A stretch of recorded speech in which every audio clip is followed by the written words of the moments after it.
कुछ दिन पहले ही एक परिवार के दो पुत्र आए थे। तो छोटे पुत्र ने अपनी व्यथा रखी। छोटे पुत्र ने कहा कि महाराज, हमारे घर में एक ऐसा वातावरण बना जिसको हम कभी सोच नहीं सकते थे, क्योंकि घर के अंदर रोग शोक अचानक ही आते हैं। माँ शाम का भोजन करने के पश्चात रात में अच्छे से सोए और सोने के बाद जब सुबह उठे तो उनका आधा से ज़्यादा भाग शरीर का पैरालाइज्ड हो गया। अब माँ पूरे, कई बार तो ऐसा होता है वैक्स फाल्सी जब होता है तो आधे शरीर में होता है, दाएं अंग में या बाएं अंग में, लेकिन उनके ऐसे तीव्र कर्म का उदय था कि करीब 65 साल की उम्र में उनका पूरा शरीर पैरालाइज्ड हो गया। तो उनकी आंख खुलती थी, उनके कान से उनको सुनाई देता था, समझ में आता था, बाकी वो किसी भी प्रकार से हाथ और पैर चलाने में असक्षम हो गए। और माँ समझदार बहुत थे, तो छोटे बच्चे ने माँ की सेवा शुश्रूषा करना शुरू करी। सेवा शुश्रूषा शुरू करते करते पत्नी दूसरे घर से आई थी। बंधु, जो पेट के जाय होते हैं, प्रेम हमेशा उनके साथ ज़्यादा होता है। पत्नी ने शुरुआत में 4-6-8 महीने अपने पति का सहयोग देने के लिए माँ की सेवा करी। फिर उसके बाद जब साल 1.5 साल इस तरीके से ही बिस्तर में पड़े माँ का 1.5 साल से ऊपर समय निकल गया।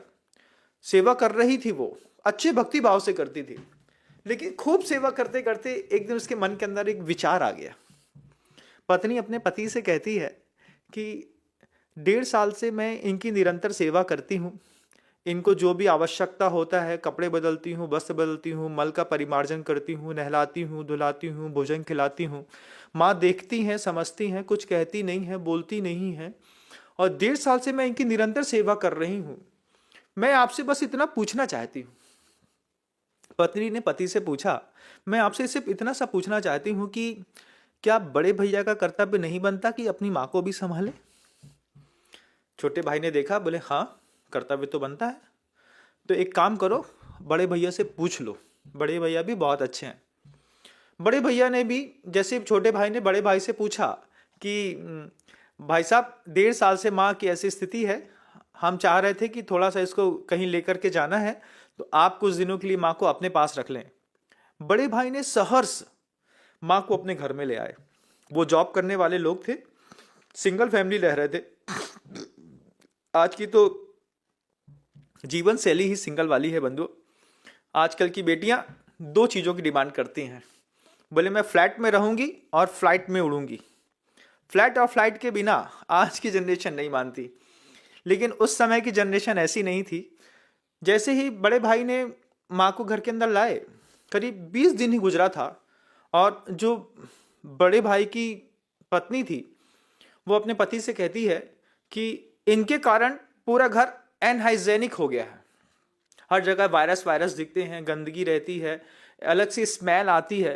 क्योंकि जो बड़े घर होते हैं, जिनके घरों में एसी का, पंखे में रहने की जिनको आदत पड़ जाती है, उनको हर आदमी के शरीर से थोड़ा थोड़ा कभी कभी बदबू आना शुरू हो जाती है, क्योंकि प्रकृति के हिसाब से वो रहना सीखते ही नहीं है। प्रकृति के हिसाब से उनको मिल करके रहने की उनकी आदत ही नहीं है। तो बड़े भाई की जो पत्नी है वो बड़े भाई से कहती है कि मैं आपकी माँ का कुछ नहीं कर सकती, इनको जहाँ से लाए थे वहीं ले जाओ। आपके घर में भी कभी ऐसा घटा होगा जब आपकी माँ, हो सकता है विक्षिप्त अवस्था में चली गई हो, गाली देती हो, चिल्लाती हो, और आपने अपनी माँ को अपने घर से हटा करके बड़े भाई के घर में रख दिया, और बड़े भाई के घर के अंदर मान लीजिए उनको बैड सोल हो गए हैं या फिर उनकी सेवा शुश्रूषा नहीं हो रही है, और अचानक आपने देखा कि बड़े भाई के घर के अंदर किसी बेड पे माँ मरी हुई मिल रही है, तब छोटे भाई को जो पालन लालन करता है उसको बहुत अफसोस होता है। जब वो बड़ी बहन, जो बड़ी बहू थी, उसने अपने भाई से कहा कि आप इनको जहाँ से लाए थे वहीं छोड़ आइए, तो बड़े भाई को बहुत बुरा लगा। लेकिन पत्नी के साथ चूंकि रहना था, परिवार उनके साथ बसा हुआ था, तो वो माँ को उठा करके वापस छोटे भाई के घर में ले आता है। और छोटा भाई जो है इस बात से इतना खुश हुआ कि 1.5 साल से माँ की सेवा शुश्रूषा कर रहा था, पिछले 15-20 दिनों से माँ नहीं दिख रही थी, माँ की सेवा करने का मौका नहीं मिल रहा था, तो उसको भी कुछ बात की कमी लग रही थी। बच्चे के पास जैसे छोटी माँ छोटे बच्चे के पास पहुंची, छोटा बच्चा और बहू दोनों खुश हो गए। दोनों खुश हुए कि चलो माँ आ गई है, माँ की हम सेवा करेंगे, बहुत अच्छे से रखेंगे। और बड़े भाई ने माँ को वहाँ छोड़ा और बड़े भाई किसी बहाने को लेकर के पत्नी के साथ कनाडा चले गए। वहाँ जॉब करते हुए सिर्फ 5 महीना बीता था। एक दिन बड़े भाई की पत्नी का रोते हुए फ़ोन आया छोटे भाई के पास कि अब हमारा सब कुछ यहाँ पर लुट गया। क्या हो गया है? वही जो माँ वहाँ पर लेटी थी उसके बगल से ही फ़ोन रखा था और वो सुन रही थी माँ भी इस बात को, क्योंकि माँ बोल नहीं सकती, माँ चल नहीं सकती, लेकिन माँ सुन तो सकती है ना। माँ की कीमत क्या होती है देखो आप।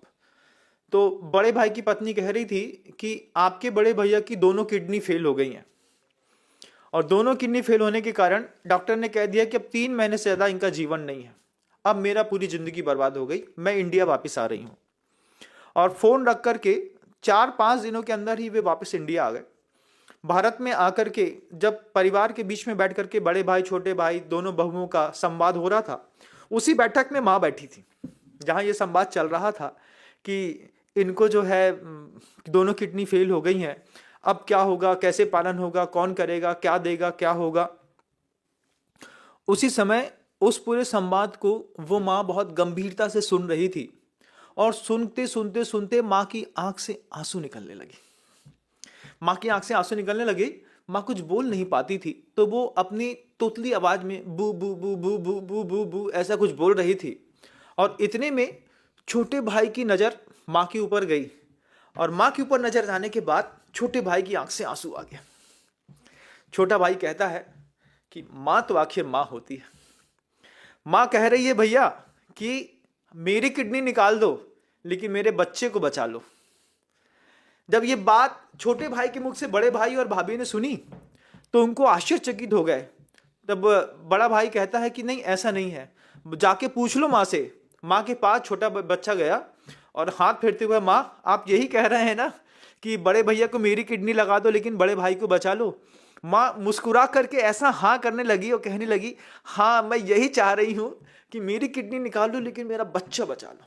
क्या होता है देखो, हम जिस माँ की कद्र नहीं करते वो माँ हमारी मरते वक्त भी अपनी जान को दे करके कद्र करना जानती है। गौ बच्चतम प्रीति है बंधुओं। माँ का स्नेह दुनिया में अप्रतिम होता है, अप्रतिम। वह अप्रतिम जो प्रेम है वो माँ ने दिखाया और माँ बड़े भाई के लिए किडनी देने तैयार हो गई।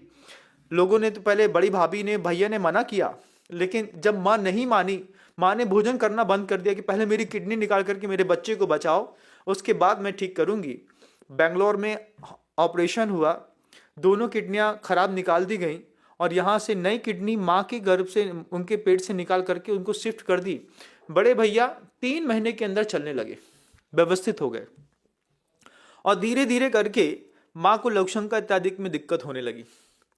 अब जो बड़ी भाभी थी, जो 15 दिन के लिए उनको संभालने के बाद जो ये बोलती थी कि अब इनको लालन पालन करना मेरा काम नहीं है, मैं नहीं कर पाऊंगी, अब वो बड़ी भाभी कहती है माँ को हम रखेंगे।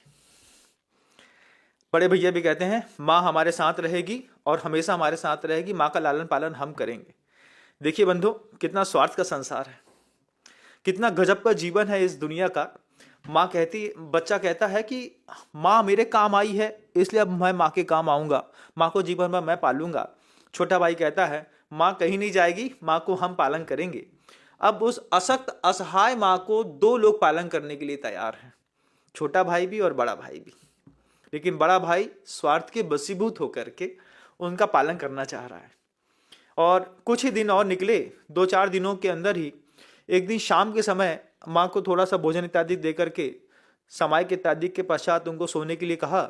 सुबह देखा तो माँ हल्का सा मुस्कुरा रही थी और मुस्कुराते मुस्कुराते माँ की गर्दन टेढ़ी हो गई। माँ दुनिया छोड़ के चली गई। क्या होती है माँ, आप सोचिए, क्या होता है परिवार, आप सोचिए। आज आपकी इतनी फुर्सत नहीं है कि हमारी माँ 65 साल की 70 साल की हो गई है, 65-70 साल की वो जो माँ है उसके पास आज हमारे पास बैठने के लिए समय नहीं है। और वो माँ आज भी आपको कोई दिक्कत हो जाती है तो अपने शरीर का एक एक अंग देने के लिए तैयार रहती है। बंधुओं, क्या होती है परिवार की ताकत।